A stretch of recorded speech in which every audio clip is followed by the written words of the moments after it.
one of the important subjects in computer science and engineering. So before going into the subject, first we need to understand this term, right? So first let me define this term software, then engineering, and then we'll define this complete term together. Okay, fine. So first, coming to this term software. So how can we define this?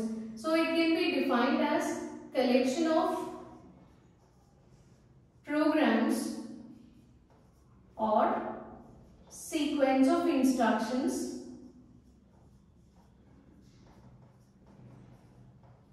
so what is the purpose of writing this collection of programs or sequence of instructions? So this allows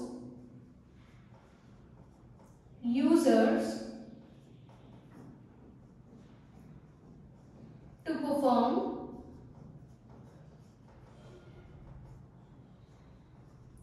specific tasks.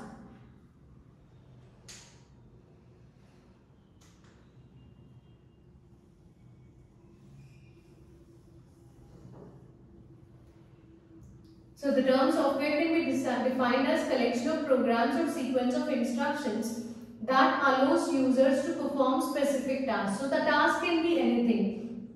So user can perform this task by writing sequence of instructions, which is nothing but software. Now, what is meant by engineering? So here I am defining this term engineering in general. So it is not defined. So I am not going to define this with respect to any type of engineering separately. So in general, engineering can be defined as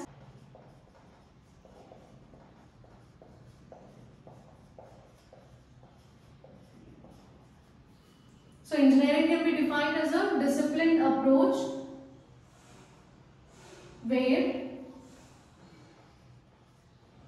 scientific and technical knowledge.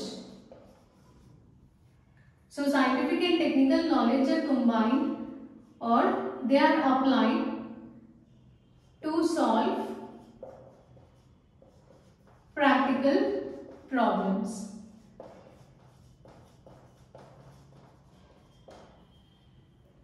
Okay, it can be any type of engineering. So it can be the mechanical, computer science, ECE, EEE, anything. Anything in anywhere, engineering can be defined as a disciplined approach where the scientific and technical knowledge, they are combined to solve practical problems.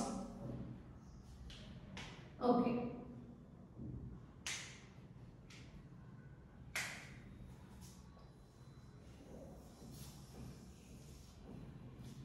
So now let us define this complete term software engineering. So using these two terms or using these two definitions. So overall software engineering can be defined as systematic approach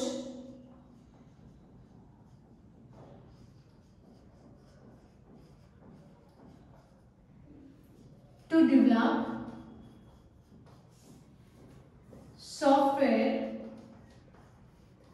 Main aim is to develop the software, right?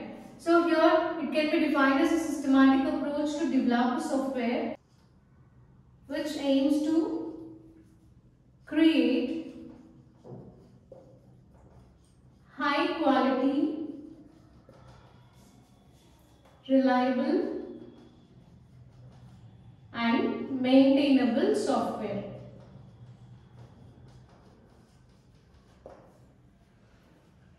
So by using the software engineering principles, we developed the software, and the main aim of this software engineering is to create high quality software. So if the developed software is of low quality, then it's of no use, it won't work properly, right? So it should be of high quality, it should be reliable and it should be maintainable also. So we should be able to maintain it easily. So in that way you need to develop the software.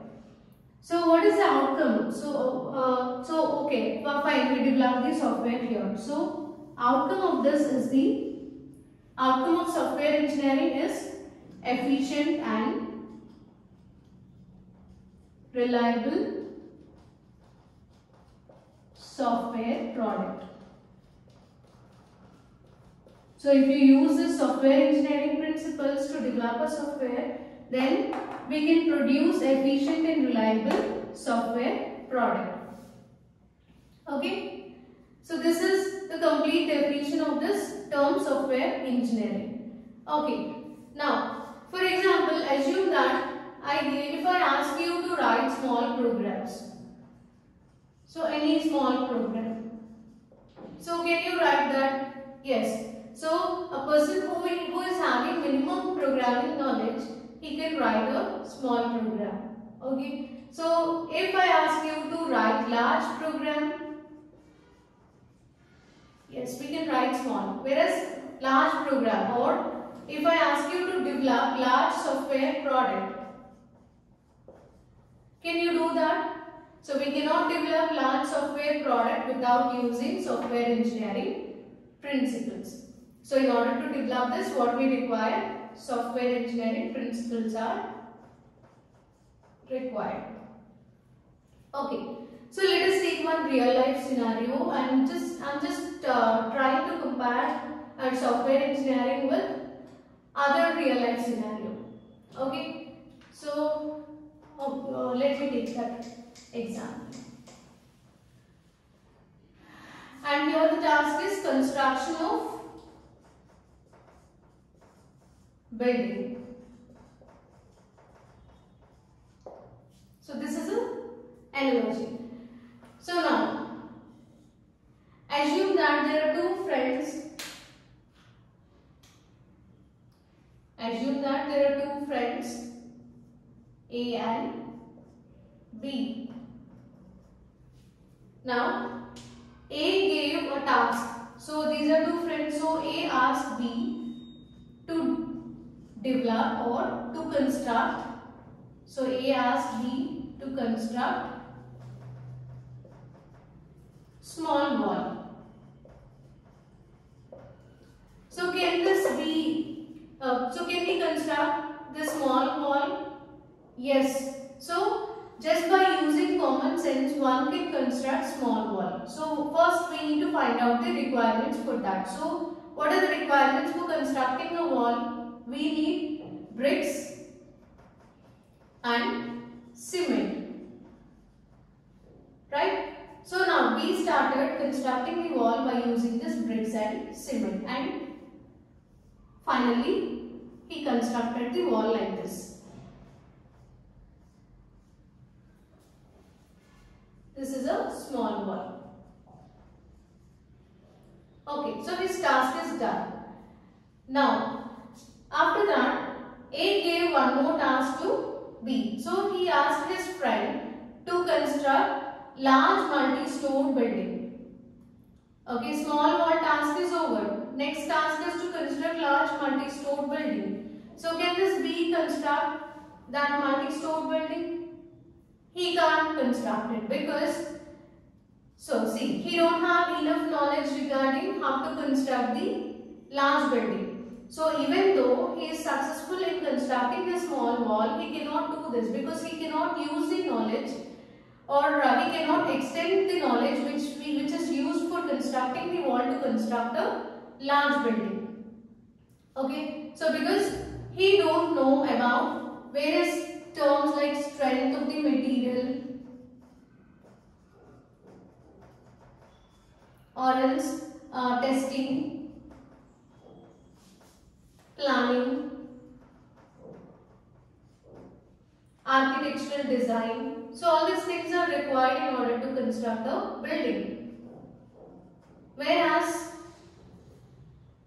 this B is not having enough knowledge about all these things. So then how can he construct a building? It's not possible, right? So even though if we try to construct a building also, that building will obviously, it will collapse. Okay. So here constructing a small wall and constructing a large building like this with multiple floors.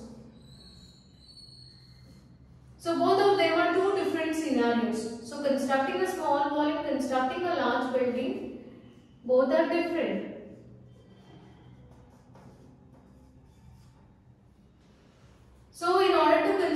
this large building, again he need knowledge on civil, then architectural and other engineering principles. He requires knowledge on civil engineering, architectural and other engineering principles, but he don't know anything, so he cannot construct this large building. In the same way, we can just compare that with our software engineering. So just like how this person cannot construct a large building without having knowledge about these three principles or these three types of engineering principles, in the same way, a person cannot write or cannot develop a large software product without using the software engineering principles. Okay, so the principles are common everywhere. So in any type of engineering, so that particular engineering principle must be used to do the task. So that's the reason why I am comparing both the things. Okay, so in industry normally a person, he need to also, no one will ask to develop a small program, right? If you are working in a industry, you need to develop large programs or you need to develop large software product. So you can do that only by using software engineering principles. Okay, and here the main problem of developing a large software product is that, so let me write it here.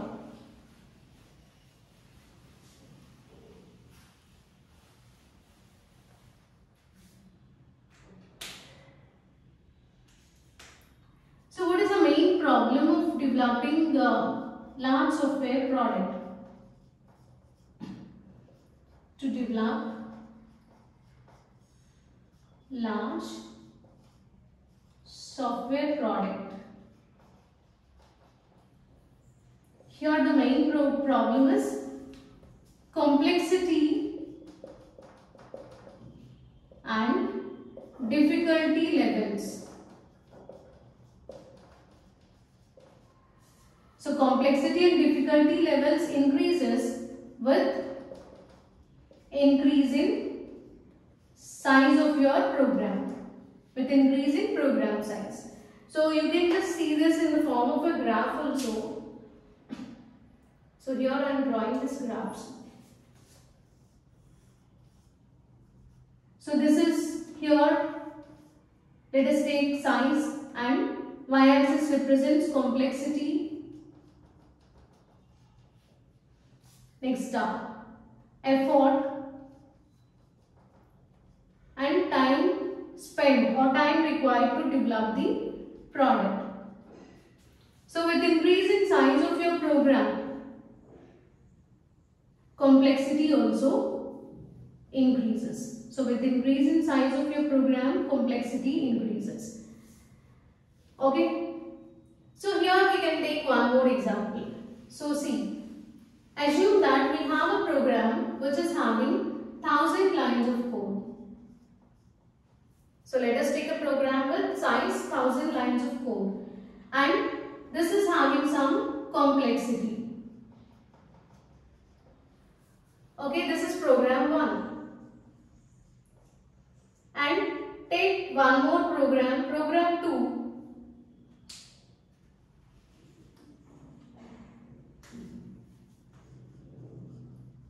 Take program 2 which is having 10,000 lines of code. Now, can we see that this program 2 is 10 times more complex than program 1? So can we see like that, because this is having 10,000 lines of code and it is having 10,000 lines. So can we say that this program 2 is 10 times more complex than program 1? So we cannot say that. So sometimes it might, this program 2 turns out to be 100 times more complex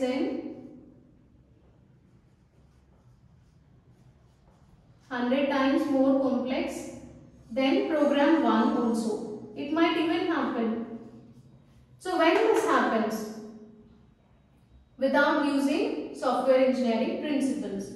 So it might turns out to be 100 times more complex than program 1 without using software engineering principles. So that is the importance of software engineering, right? So everywhere we need this software engineering. So simply we can say that software engineering is used to reduce the complexity of your program or overall complexity.